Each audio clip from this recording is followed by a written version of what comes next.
আসসালামু আলাইকুম viewers, welcome back to my channel. ভীষণ মজাদার একটা রেসিপি শেয়ার করছি আজকে, ভাজা লাচ্ছা সেমাই। রেগুলার লাচ্ছা সেমাইয়ের থেকে কিছুটা ভিন্ন স্বাদের।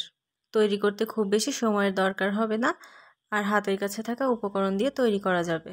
চলুন রেসিপিটা শিখে নেওয়া যাক। একটা হাঁড়িতে 1 চা চামচ পরিমাণ বাটার গরম করে নিচ্ছি।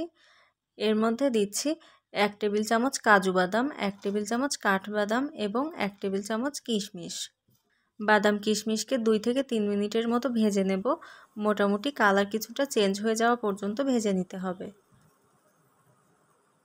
বাদাম কিশমিশগুলো একটা সাইডে রেখে দিয়ে দিলাম আরও 1 চা চামচ পরিমাণ বাটার। এর মধ্যে দিচ্ছি 200 গ্রাম লাচ্ছা সেমাই। চেষ্টা করবেন ঝুরি সেমাই নিতে, এতে করে সেমাইয়ের টেস্ট ভালো আসে। বাটারের সাথে 2 থেকে 3 মিনিট ভেজে নিচ্ছি। এর মধ্যে দিচ্ছি 2 টেবিল চামচ পরিমাণ গুঁড়ো দুধ। আরও দিচ্ছি 2 টেবিল চামচ পরিমাণ চিনি। সেমাইয়ের সাথে সবগুলোকে মিশিয়ে লো হিটে 4 থেকে 5 মিনিট ভেজে নেব। সেমাইয়ের কালার যখন এরকম ব্রাউন হয়ে যাবে তখন চুলো বন্ধ করে একটা সাইডে রেখে দেব।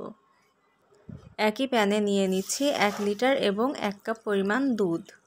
200 গ্রাম সেমাইয়ের জন্য 1 লিটারের সাথে 1 কাপ দুধ নিলে পারফেক্ট হয়। একটা তেজপাতা ছিঁড়ে দিয়ে দিলাম। আরও দিচ্ছি 3টে এলাচ। মিষ্টির জন্য দিচ্ছি হাফ কাপ পরিমাণ চিনি। চিনি স্বাদ বুঝে দিয়ে দেবেন। আমার কাছে হাফ কাপ চিনি পারফেক্ট মনে হয়।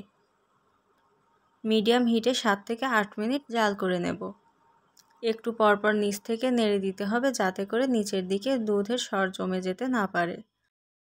প্রায় 8 মিনিট পর দেখা যাচ্ছে দুধ অনেকটা ঘন হয়ে গিয়েছে এবং ওপরের দিকে ঘন সর জমতে শুরু করেছে। এখন চুলো বন্ধ করে দুধটাকে 4 থেকে 5 মিনিট ফ্যানের নিচে রেখে ঠান্ডা করে নেব।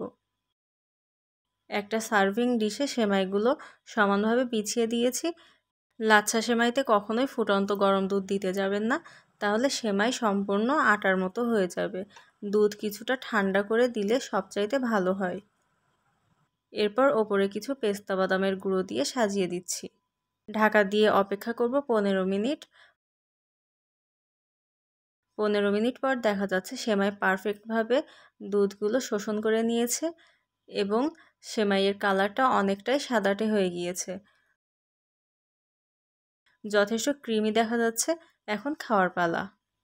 একটু টেস্ট করে দেখলাম, প্রচুর ক্রিমি হয়েছে আর স্বাদটা অনেকটাই ভিন্ন।